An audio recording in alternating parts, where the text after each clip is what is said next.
हरि ओम तत्सत। अध्यात्म रामायण तृतीय सर्ग। मुनिवर अगस्त्य जी से श्री राम की भेंट।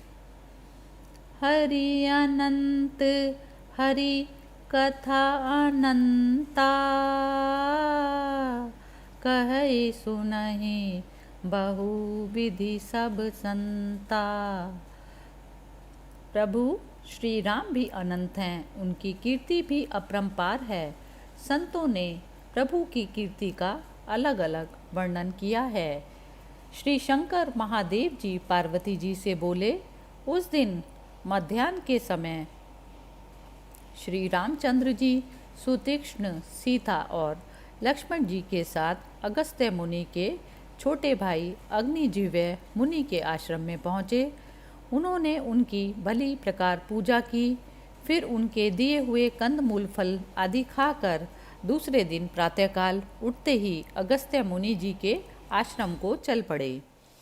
वह आश्रम समस्त ऋतुओं के फल और पुष्पों से परिपूर्ण, विविध वन्य पशुओं से सेवित तथा नाना प्रकार के पक्षियों से गुंजायमान नंदनवन के समान सुशोभित था। वह ब्रह्म ऋषियों और देव ऋषियों से सेवित था तथा उसके चारों ओर उन ऋषियों के आश्रम सुशोभित थे। इस प्रकार वह साक्षात दूसरे ब्रह्मलोक के समान जान पड़ता था। आश्रम के बाहर रहकर श्री रामचंद्र जी ने सुतीक्ष्ण मुनि से कहा, हे सुतीक्ष्ण, तुम शीघ्र ही मुनिवर अगस्त्य जी के पास जाकर उन्हें सीता और लक्ष्मण के सहित मेरे आने की सूचना दो। तब सुतीक्ष्ण बड़ी प्रसन्नता की बात है ऐसा कह शीघ्रता से गुरु जी के आश्रम में गए। वहां जाकर सुतीक्ष्ण ने देखा कि मुनि श्रेष्ठ अगस्त्य मुनि मंडली से विशेषतया राम भक्तों से घिरे हुए बैठे हैं और अत्यंत भक्तिपूर्वक अपने शिष्यों का राम मंत्र की व्याख्या सुना रहे हैं। यह देखकर सुतीक्ष्ण उनके पास गए। उन्हें विनयपूर्वक दंडवत प्रणाम करके सुबुद्धि सुतीक्ष्ण ने कहा, ब्राह्मण दशरथ कुमार श्री राम सीता और लक्ष्मण के साथ आपके दर्शनों के लिए आए हैं और अंजलि बांधे आश्रम के बाहर खड़े हैं। अगस्त्य जी बोले, आपका कल्याण हो, तुम शीघ्र ही मेरे हृदय स्थित राम को ले आओ। मैं उनके दर्शनों की इच्छा से उन्हीं का ध्यान करता हुआ यहाँ रहता हूँ। ऐसा कह वे शीघ्र ही मुनियों के साथ उठकर स्वयं श्री रामचंद्र जी के पास आए और उनसे अत्यंत भक्तिपूर्वक बोले, हे राम, आइए, आपका कल्याण हो। आज बड़े भाग्य से आपका समागम हुआ है। आज का दिन सफल है। आज मुझे मेरे प्रिय अतिथि प्राप्त हुए हैं। मुनीश्वर को आते देख श्री रामचंद्र जी अत्यंत आनंदित होकर लक्ष्मण और सीता जी के सहित पृथ्वी पर दंड के समान लेट गए। तब मुनिराज ने तुरंत ही राम को उठाकर भक्तिपूर्वक हृदय से लगा लिया और उनके शरीर स्पर्श से प्राप्त हुए आनंद से उनके नेत्रों में जल भर आया। उसके बाद मुनिश्रेष्ठ अगस्त्य जी एक हाथ से श्री रघुनाथ जी का हाथ पकड़कर उन्हें प्रसन्न मन से अपने आश्रम में ले आए और उन्हें सुखपूर्वक आसन पर बैठाकर उनकी विधि विधान से पूजा की तथा समय अनुकूल नाना प्रकार के वन्य फल भोजन कराए।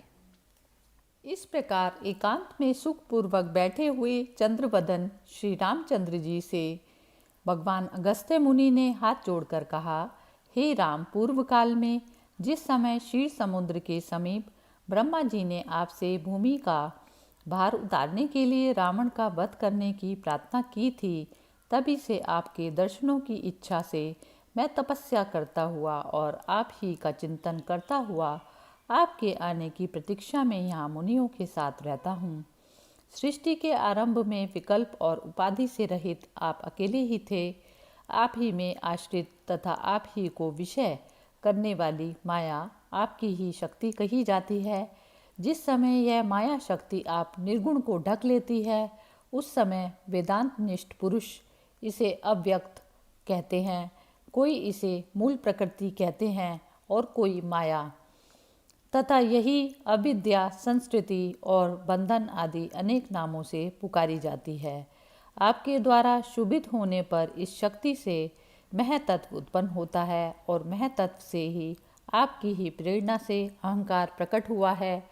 महतत्व से ओतप्रोत वह अहंकार 3 प्रकार का हुआ, जो सात्विक, राजसिक और तामसिक कहलाता है।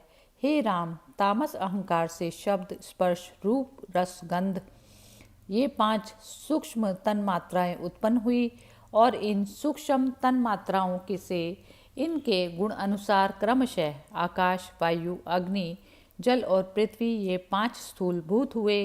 राजस अहंकार से 10 इंद्रियां और सात्विक अहंकार से इंद्रियों के अधिष्ठाता देवता तथा मन उत्पन्न हुए और इन सब से मिलकर समष्टि सूक्ष्म शरीर रूप हिरण्यगर्भ हुआ, जिसका दूसरा नाम सूत्रात्मा भी है। फिर स्थूल भूत समूह से विराट उत्पन्न हुआ तथा विराट पुरुष से यह संपूर्ण स्थावर जंगम संसार प्रकट हुआ। हे जगदीश्वर, काल और कर्म के क्रम से आप ही देव, त्रियक और मनुष्य आदि योनियों में प्रकट हुए हैं। अपने मायिक गुणों के भेद से आप ही रजोगुण द्वारा जगत कर्ता ब्रह्मा जी, सत्वगुण द्वारा जगत की रक्षा करने वाले विष्णु और तमोगुण से उनका लय करने वाले भगवान रुद्र हुए हैं, ऐसा विद्वान पुरुष कहते हैं। हे राम, बुद्धि के सत्व, रज और तम इन 3 गुणों से ही प्राणी की क्रमशः जागत, स्वप्न और सुषुप्ति ये 3 अवस्थाएं होती हैं, पर आप ही इन तीनों से सर्वथा पृथक इनके साक्षी, चित स्वरूप और अविकारी हैं। हे रघुनंदन, जिस समय आप सृष्टि रूपी लीला का विस्तार करना चाहते हैं, उस समय माया को अंगीकार कर गुणवान से हो जाते हैं। हे राम, आपकी यह माया सदा विद्या और अविद्या 2 रूप से भासती है। जो लोग प्रवृत्ति मार्ग में लगे रहते हैं वे अविद्या के वशीभूत हैं, और जो वेदांतार्थ का विचार करने वाले निवृत्ति परायण और आपकी भक्ति में निरत हैं वे विद्यामय समझे जाते हैं। इनमें से जो अविद्या के वशीभूत हैं वे सदा जन्म मरण रूप संसार में फंसे रहते हैं, और जो विद्याभ्यासी हैं वे ही नित्य मुक्त हैं। संसार में जो लोग आपकी भक्ति में तत्पर और आप ही के मंत्र की उपासना करने वाले होते हैं, उन्हीं के विद्या का प्रादुर्भाव होता है और किसी का नहीं। अतः जो पुरुष आपकी भक्ति से संपन्न संदेह ही मुक्त है। आपकी भक्ति रूप अमृत के बिना स्वप्न में भी मोक्ष नहीं हो सकता। हे राम, और अधिक इस बात के लिए क्या कहें। इस विषय में जो सार बात है वह तुम्हें बता देता हूँ। संसार में साधु संग ही मोक्ष का मुख्य कारण कहा गया है।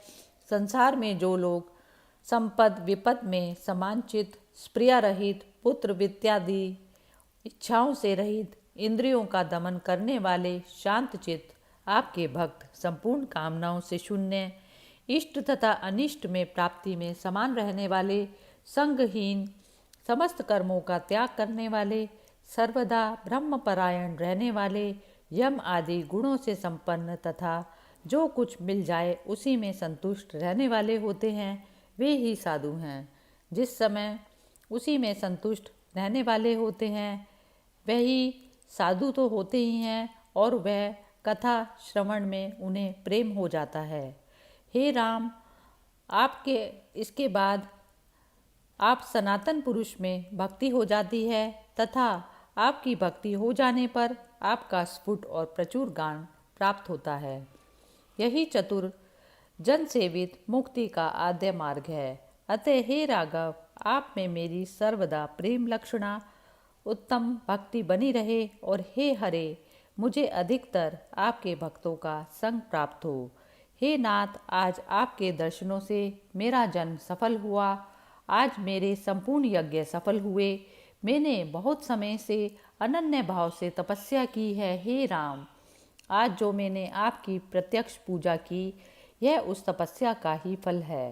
हे राघव, सीता के सहित आप सर्वदा मेरे हृदय में निवास करें। मुझे चलते फिरते सदा आपका स्मरण बना रहे। लक्ष्मीपति श्री रघुनाथ जी की इस प्रकार स्तुति कर मुनि श्रेष्ठ अगस्त्य जी ने उन्हें पूर्व काल में ही राम के लिए ही इंद्र का दिया हुआ धनुष बाणों से भरे हुए कभी खाली ना होने वाले 2 तरकश और एक रत्न जड़ित खड्ग दिया और कहा, हे राघव, पृथ्वी के बाहर स्वरूप राक्षसों का संहार करो, जिसके लिए आपने माया मानव रूप से अवतार लिया है। यहाँ से 2 योजन की दूरी पर गौतमी नदी के किनारे पवित्र वन से सुशोभित एक पंचवटी नामक आश्रम है। हे रघुनाथ जी, आप अपना शेष काल वहीं व्यतीत करें। हे सतपते, वहीं रहकर आप देवताओं के बहुत से कार्य सिद्ध करें। इसके बाद सर्वज्ञ भगवान राम अगस्त्य जी का यह मनोहर भाषण और तत्वार्थ गर्भित स्त्रोत सुन उनकी अनुमति लेकर प्रसन्नतापूर्वक उनके दिखाए हुए मार्ग पर चल पड़े।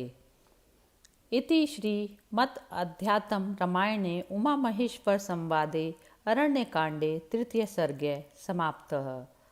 मंगल भवन अमंगल हारी द्रवौषो दशरथ अजिर बिहारी। हरि ओम तत्सत।